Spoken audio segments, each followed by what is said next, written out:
Is that lightning? Also tonight, the Weather Channel celebrates 20 years. We will look back at the idea that changed an industry, the channel that has gone from laughingstock to a television necessity in millions of American homes.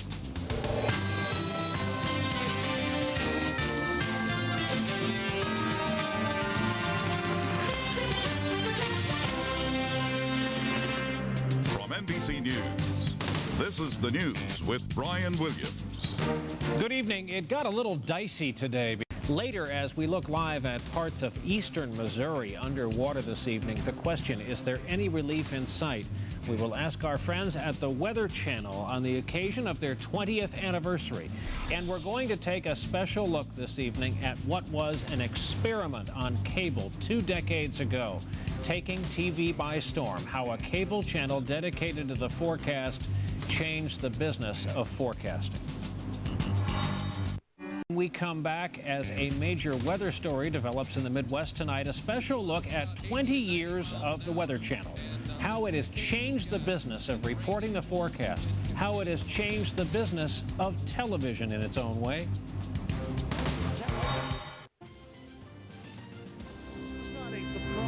Taking TV by storm, 20 years of the Weather Channel. Tonight, America's fascination with the forecast and with the one cable channel that delivers it all day, how a television upstart has changed an entire industry.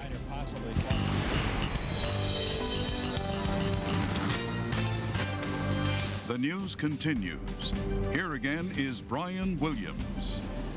Welcome back. There are people who can watch it for hours at a time, people who get pretty riled up by dew points and the counterclockwise circulation that can beautifully surround a huge churning low-pressure system.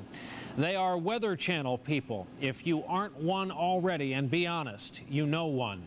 It wasn't always that way. The Weather Channel is celebrating 20 years on the air, and perhaps you are among those who laughed at the idea. Who is going to watch a channel with just weather on it?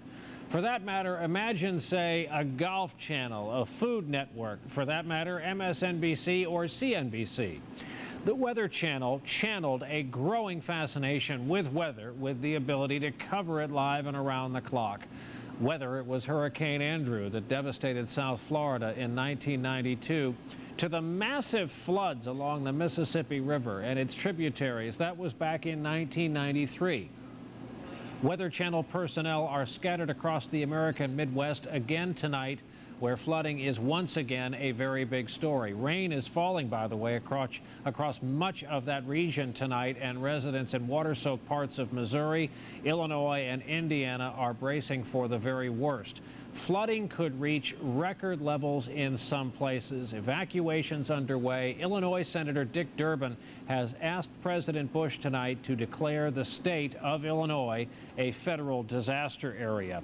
From tonight's weather to the 20th anniversary of the Weather Channel, which has become a utility in some homes like water and electricity. It is so-called niche programming. It is also in 85 million television homes in this country. We will begin our look back tonight, courtesy of the Weather Channel's own 20th anniversary special.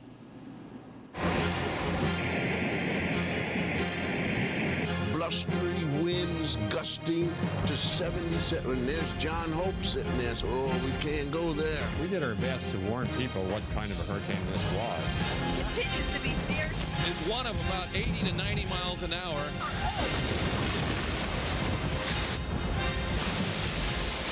Unbelievable! Tornado on the ground! Dear God, that just leaves me speechless. Every time there's a hurricane in the Gulf, we are glued to the Weather Channel. And good evening, America. Welcome to the Weather Channel, the non-ending weather telethon. I'm Bruce Edwards. Glad to be with you this evening. This is the third hurricane to threaten northwest Florida this season. We're on St. George Island, the barrier island, offshore Apalachicola. And the Gulf of Mexico is turning up even though Kate is over 100 miles away. Since 1982, technology and the Weather Channel have come a long way. That's right. We got Maryland moving through Martinique. And that's right. We want you to see. Washing the windows. That's right. We want to make sure you see good. That's right. That's right. We want you to see clearly into the forecast center so we know exactly what's going on. National news outlets have come to value the Weather Channel's expertise. People quote the Weather Channel, even the other networks, television. I use the Weather Channel. Some of the ferocity of this wind. My least favorite things are when you put poor Mr. Cantori in anything, and he's got the blue thing on, and he's standing there, and the winds are thrashing him in the face. You don't have to do that to him. He seems like a nice fellow.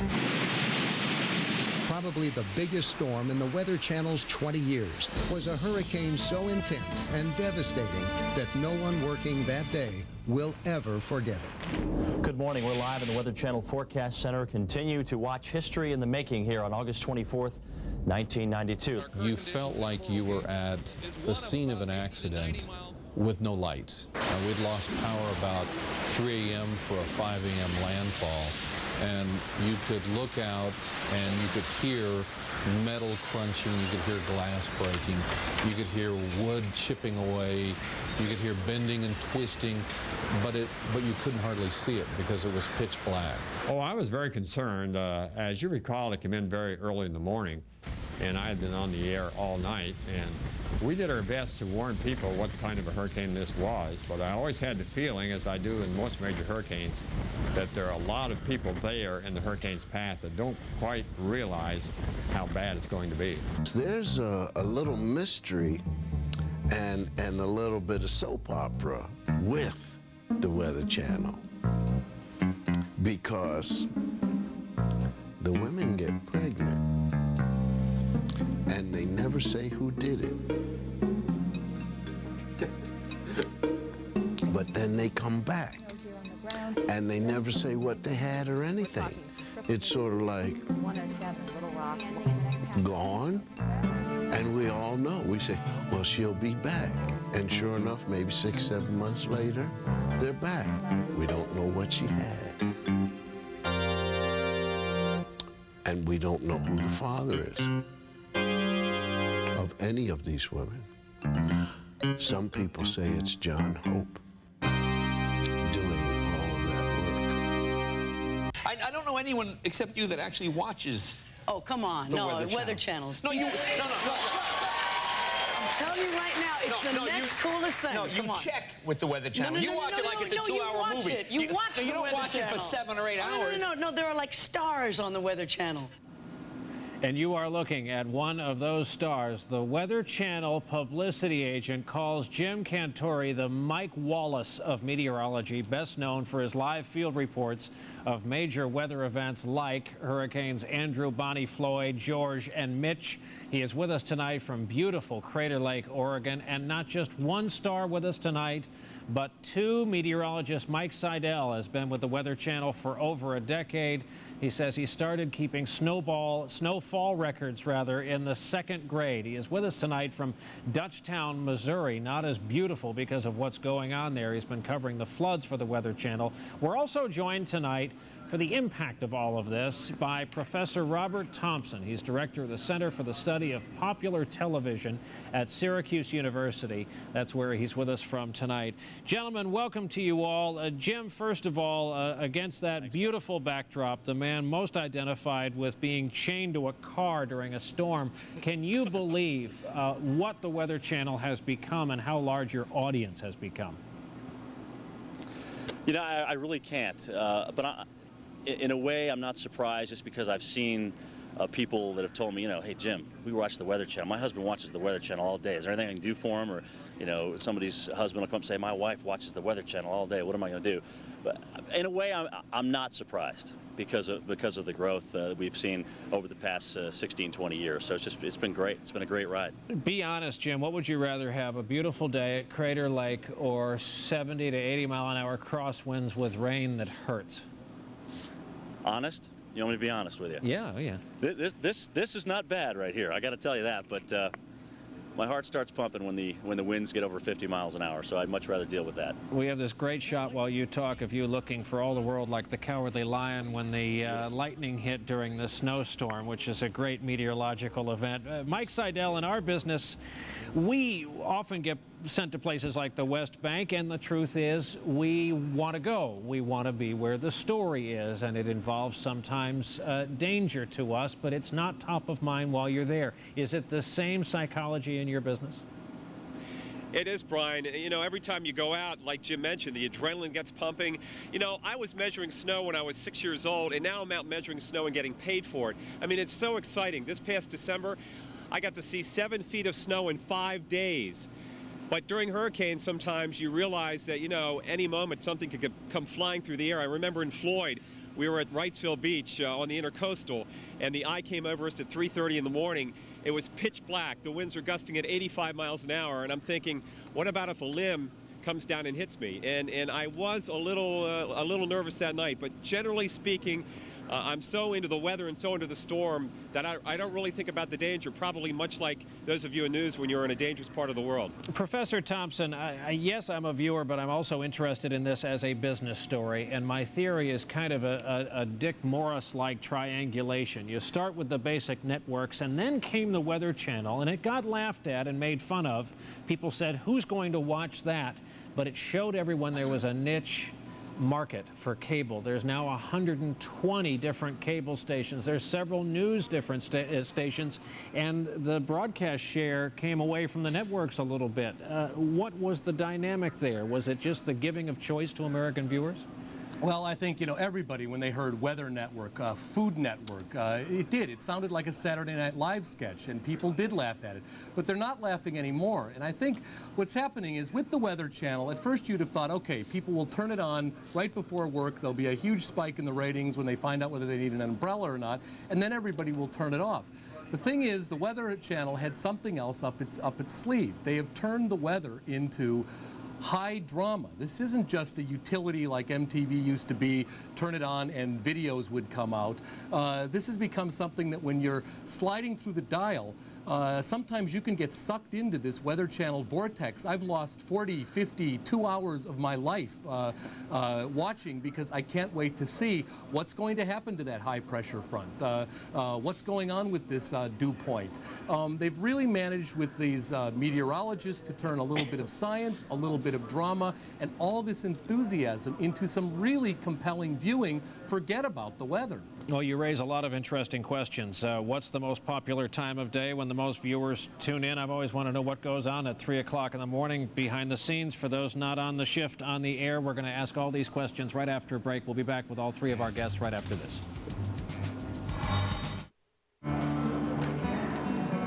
You know who's so big in business. Singular Wireless. What do you have to say? Winter storm warnings are in effect.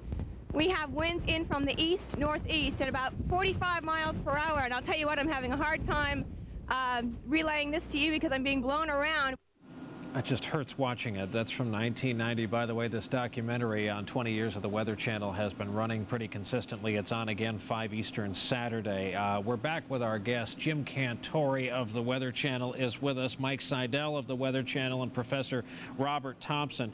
Jim, we got into this before the break. Do you mind if people use you like they use news radio? You make it a virtue that they can get their local forecast on the 8s. Do you just hope they stick around before and after? Yeah, I mean, what we've done over the years, Brian, is basically format our whole day to how people are watching. In the morning, dress me. At night, tell me how to dress tomorrow. And that's really how our whole day works. And, you know, the Weather Channel is known for doing just a ton of research. So we've gone out and we've asked them, what do you want to see? What do you want to see? Well, not only do we want to see a ton of maps, guys, but we want you to show us what it's like to be in a hurricane. What's it like to be in a winter storm? And what I'm doing out here at Crater Lake and what's evolved here is a new show that we're going to do next year called Storm Stories. Everyone out there watching us tonight has had the weather affect them. We're going to have them tell us about it, and we're going to show America how they've been affected by a storm. Jim, tell the truth now. Again, is there any better shift? What's considered the prime shift? Is Sunday night, for example, the time when you get the most hits of people looking around to get the weather for the week ahead? Sunday night's big. Weekend. A lot of times our viewers will come in the morning. That's when it's most useful for them. Like you said, with radio, they'll leave it on, maybe go grab a cup of coffee, come back and join us again. It's all about convenience. And when they don't have the Weather Channel on, they're checking us at the office on weather.com. So we've made a great brand, Brian, in the Weather Channel, and people are coming to us and finding out what's going on. Mike Seidel, one of the constants in the business is that people want to know weather. They want it on their local news, cable news. It's a universal, and you guys always have the next story. You're forever saying, and we've got to watch this front coming in from the Pacific on the California coast, and that kind of lays out your week for you. Right, Brian. It's a never-ending forecast. It's been that way for 20 years, and people come to us to find out, as Jim mentioned, what are we going to do tomorrow? How do we plan our weekend? Is it going to rain? Is it going to snow? And they just keep tuning in, and people get addicted. And now, with the educational value of the Weather Channel, we've got a whole generation of kids that are coming up on the Weather Channel. They don't know anything any better. And I got a guy on the phone the other night, a student, who says, I want your job. So I better watch myself. Now, Professor Thompson, we're talking about what's a big audience? What's a good audience for a niche cable channel compared to the, 40 million people who watch Friends and ER and shows like that? Well, I'll give you an example. The Osbournes get 6 million people, and that's considered one of the hugest hits in all of cable. In fact, it is the biggest hit in all of cable right now. So we're talking a much, much smaller audience. But, you know, you don't have to get people watching this every day. What cable channels need to do is nobody surfs through 200, 300 channels. What you have to do is get into that menu of about a dozen that everybody watches. And what I think the Weather Channel has been so cagey about doing is it's managed to get itself into that group of 7, 12 channels that people check out every now and again. Everybody seems to know the number on the cable dial of the Weather Channel, and that's the most important thing for a cable operation. Jim, behind the scenes, how long are you off camera? What are the shifts like, and are you always reading the wires? I know there's staff meteorologists as well, kind of in the back room, who help you guys out, correct? Yeah, we have about 100 meteorologists at the Weather Channel, whether they're doing weather.com stuff, whether they're doing our weather scan local, or whether they're doing, just Weather Channel forecasts. We're always looking at the weather. And, I remember one of the summers, I think it was like 94, 95, where we were getting hurricanes coming off the African coast almost every other day. So we're just there, we're like, oh no, not here we go again. Another one coming off the coast. Where's it going to go? So every day, the first thing we do when we came in is to look at that long-range forecast to see where these hurricanes were going. Seidel, I know your defense is that you're on the road a lot. What about the pregnancy thing? Well, my wife is doing 2 weeks, and if I don't get it, if I miss that, I'd like to find maybe a name of a good divorce attorney. Boy, I think Cosby's onto something, though. I mean, it's people followed the Janetta Jones baby as if it were the royal child, the first one in the business. Thank you all very much for coming on tonight. Professor Thompson up at Syracuse, and two of our favorites on the air, Mike Seidel and Jim Cantori. It's a pleasure sharing, I don't know if they call it a cable dial or a remote control or a cable box with you gentlemen. Always has been. Thank you all for coming on tonight. Thanks, Brian. We'll be back with our first look at what's making headlines in the Saturday morning papers around the country right here this Friday night.